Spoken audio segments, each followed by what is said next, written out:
In my head, I'm thinking, bitch, why wouldn't you move your out of my side of the closet? It takes 2 goddamn seconds. The common thread in the other way is that everyone is in over their heads, okay? Tata and James are lying to each other about their future, and Corona, she's hiding an entire personality away from commitment-phobe-Ingi. This is a train wreck waiting to happen. Let's get into it. Hi guys, welcome back to Nikki Faces Reality. We're here to discuss 90 Day Fiance the other way. This video particularly will be about James and Tata and Corona and Ingi. Honestly, you guys, they're the only couples that have me a bit intrigued this season. So I don't want to bore you with couples that I'm not excited about. I think that it'll come across in the video. So I thought it would be best to just stick to these, you know what I mean? Before we get into it, as always, make sure to like, comment, and subscribe. And yeah, let's get into this mess. Let's start with Tata and James. So I didn't recap the last episode, but Tata is back in Indonesia, as we know. And when she pulls up on screen, this is a brand new day. Brand new Tata, okay? She's in a motorcycle. Her hair looks shiny. Her skin is glowing. She looks like she has a little plump in her cheeks.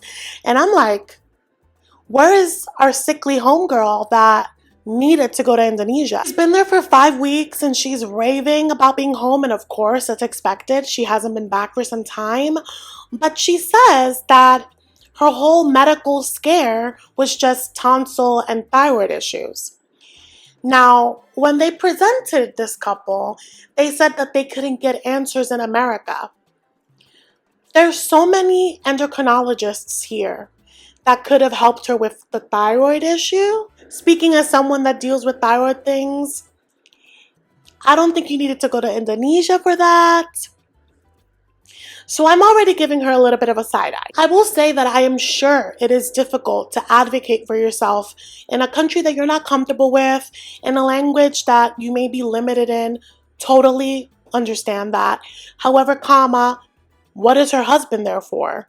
That's where he should be stepping up and speaking for her. This has me thinking that they probably didn't even go and get a second opinion.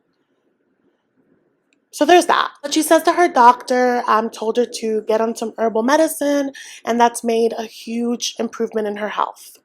Okay, there's herbs in America. I'm just saying.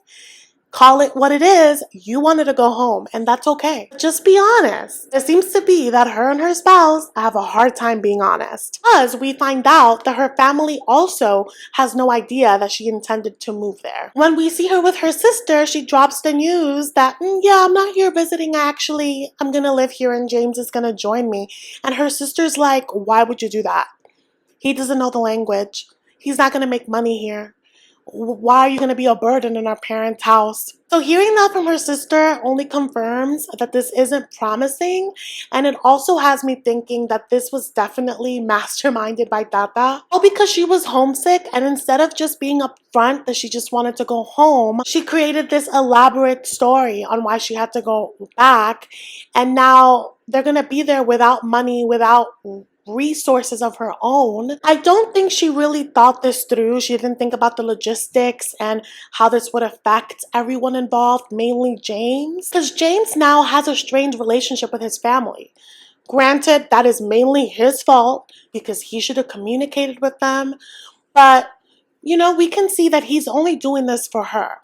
So I mean, that can't be good when the truth eventually comes out and he probably is going to feel bamboozled. That's not going to be good for their relationship. Again, I can empathize with feeling unwell and wanting to just have that comfort of your family and like the sounds and smells and people that you're used to, but this wasn't the way. Her sister's reaction only cemented that this is not a good idea, and she refuses to tell her parents until James arrives. We also learned that Tata's dad is no joke, okay? He likes things his way, and they're going to be living in his home, and James doesn't do well with authority. And tough luck, right? They're going to be living in his house. However, don't you think that that's something that you should tell your spouse? If you know that your parents are very particular and you're going to be forced to live under their roof, why blindside him? And I know that he has done that to her, But if we're gonna be just an eye for an eye, like they're going to be very miserable. And she's outwardly saying, she's like, I don't want to go back, so I hope that he transitions well. But how is he gonna transition well if you're not setting him up for success? He's going into this putting all of his trust into you, and you are purposely omitting information. I smell trouble. Do get to meet her parents. We get this scene where she's making banana chips with them. And the mom is so emotional. Tata tells them that James is coming. They're excited that he's coming, but I think her mom is like, oh my God, he's coming to take you away. So she's like, oh, I just want you to stay with me. I don't want you to leave. And she starts crying. And this makes Tata cry. And the way they pan to her face, I'm like, yeah, she's guilty. Because one, you're not being honest with your mom in this moment. You could pacify this feeling and be like, actually, I am going to move. But I realize she can't say that because in the same breath that her mom is like, I don't want you to go, she's also like, I'm getting old and I need people to take care of me. And I have 6 kids and none of y'all are here. And here is her youngest daughter about to tell her soon that she's gonna move in and stay with her and also bring her husband and bring no money and just be a burden. So yeah, mom, that dream that you had of me taking care of you, you need to take care of us a little longer. Can you imagine? Parents seem very sweet, but also very outspoken, don't hold anything back. Because in tears, the mom is like, but don't forget to have children, okay? Don't forget to have children. Because look, I'm alone and I had 6. If you're alone, you'll be forgotten, basically. And Tata's like, I don't know if James wants kids in her mind or in her confessional. And I'm just like, eee. And then her father's like, yeah, because James promised me that you guys would have children. Yeah. James is about to go to Indonesia and break everybody's heart, and it's not gonna go well. We've seen Tata's tantrums already, and when they showed us the teaser for this season, there's a blowout tantrum where she's like kneeling at her parents' feet. It looks wild. I'm like bracing myself for when that comes. The way that she emotes is so jarring. So I'm wondering when that tantrum is going to happen, if it's going to happen when they break the news that they want to live there, or if it's going to happen when one of the conversations about kids come up. I don't know. What I'm saying is that these parents have their hearts set on the promises that he made when he proposed, and they're both liars. Their daughter's a liar, their son-in-law is a liar.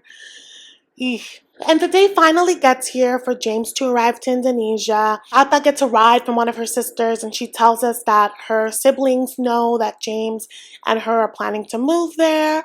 And they're all so happy, and I'm like, yeah. With the exception of the one sister, your oldest, that told you that you're being stupid. And I trust her.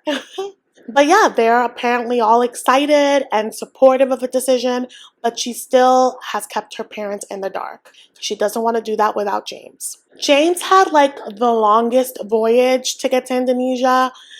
Only love will make someone do something like that because, oof, exhausting. Comes out of the train and she runs into his arms, and they have this moment, and I keep referring to them as Edward and Bella because that's how they act, like that magnetic, obsessive energy. There's no world that could ever keep us apart. Yeah, I love you with all of my heart. You're my universe. You're my galaxy. You're my star and the moon. You're my sun. They embody that, and they're just happy, and you can tell that they're like ready to get it in, but I don't know how that's gonna go at her parents' house. And that's where we leave them for this episode. In the next one though, he gets the tour of the house, which by the way, I think the house has beautiful bones from the outside. I'm like, wow, it just needs some work, and maybe as the son-in-law, he can make himself useful and fix it up. But he's walking around and clearly being judgmental, and I hope he's not being obvious about it because that would be very disrespectful to her family. Yeah, I think that they're going to start off on the wrong foot. That's my theory. I would love to know your thoughts on this couple. on the lies. How do you feel about the lies? Do you actually agree with it? Let me know why. You know, all that good stuff. Let's move on to Corona and Ingi. Corona finally arrives to Iceland. She's like, wow, this is my home. This is officially my home, not my boyfriend's home. Sure, we don't know each other, but he'll find out about my temper little by little, because you know she's on this gentle partnering / parenting of Ingi, which right off the bat, I'm like, if you have to gentle parent your partner, what are we doing here? Well, we see Ingi waiting for her, and he says that he took some pointers from the movies, and he shows up with flowers, and I think that that's really sweet, except Corona comes out, and she's like, flowers! And he's like, yeah. And then they kiss, and like the energy was like, you're homies. Hey, Oh, you baby. got flowers! Yeah. Oh, Baby. Oh, good to see you. I missed you. How are you? Really good. Thank Here you go. Welcome home. There was nothing romantic about it, okay? And, you know, this is his first relationship, right? I'm like, maybe, you know, he doesn't know what to do. Maybe the cameras are making him awkward. But they've seen each other a few times. Their physicality should be a little more comfortable. Cameras are not. It was weird. And Corona clocked it. She's like, this is a little weird that he's so like, you know, chill about my arrival. But she pushes through. They're in the car ride. It's freezing. And, you know, she's yapping away. And it looks like he's disassociating. He's just driving.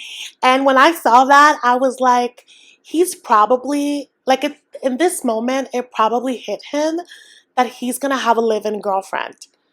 Like, he went from 0 to 100, from never having a girlfriend to all of a sudden living with one. They've been together less than a year, so it's probably a lot and fast for him, and she hasn't stopped talking. And I get it. I get why she hasn't stopped talking. She's excited. She's probably trying to fill in the empty space because she's trying to, you know, connect, find some closeness, but it is bad. And again, she clocks this moment, and she, in her confessional, is like, what is his problem? Like, this is not how you act when the love of your life moved here for you. And that's when I was like, who says you're the love of his life? He just told you that he loved you. This is a new thing. The love of your life. Has he said that to you? You may feel that way about him, but has he said that to you? Rejection is never pretty. It never feels good. And I really do like Corona, and I hate to see her so like head over heels over a guy that doesn't appear to be eager about her, you know? They make it to his place, and you know, she's really excited to make this her home. He did not prep for her at all. The closets are still full. And you could see that she wants to mark her territory. She wants to make this her home stat. She says that the last time that she was there, she prepped him. She was like, I need this space, I need this, and he didn't do it. And I think that that's loud. I think that that is telling. But this is a hard moment for her because she says that when people don't stick to their promises, it's really triggering for her. And she's like biting her tongue because she really wants to go off on him, but she's, you know, gentle partnering. So she's really holding back. But I don't think that's genuine. So if I wasn't soft partnering him, in my head, I'm thinking, bitch, why wouldn't you move your out of my side of the closet? It takes 2 goddamn seconds. Holy. He looks so uncomfortable in his own home. I don't think that he fully grasped the idea of living with someone and being fully committed with someone. And as she's like putting her million shoes away, which I love, he's just like looks dazed, like, I can't believe this is happening. And she's like excited and moving around and like trying again to find connection, and he's just like being awkward. I think that they're both navigating this in a very insincere way, and it's gonna hit the fan. It's giving the vibe that she invited herself and is kind of like trying to make it seem like it was his idea. Nice. So yeah, We good. It's just the energy that I'm getting. She's such a go-getter, but you can't bulldoze your way into a relationship. There's no longevity in that. It's not sustainable. So he says that he's never shared his home with anyone, but he is excited. And I'm going to tell you right now, he's not showing excitement. And again, she's able to read that. So that's why I'm so confused. For someone that is so intelligent, for someone that is able to clock the ways that he's not, you know, the way that he's not into it, you would think that it would click in her mind that this is not the move. Like, why would you build your world around someone that shows zero enthusiasm about you? Personally, she seems like someone that needs that. And right now, he doesn't seem like he's giving it. So I would love to be wrong. I would love to see Ingi turn this around. I would love for us to get a glimpse of what it is that she's seeing, what it is that's making her make such a sacrifice, but I'm not seeing it right now. I would love to know if you are seeing it. I would love to know what you think about Ingi's reaction. Do you think that it's appropriate? Do you think that there is something up with him? How do you feel about Corona? Do you think that she's doing too much? Or do you think that she's excited? I would love to know.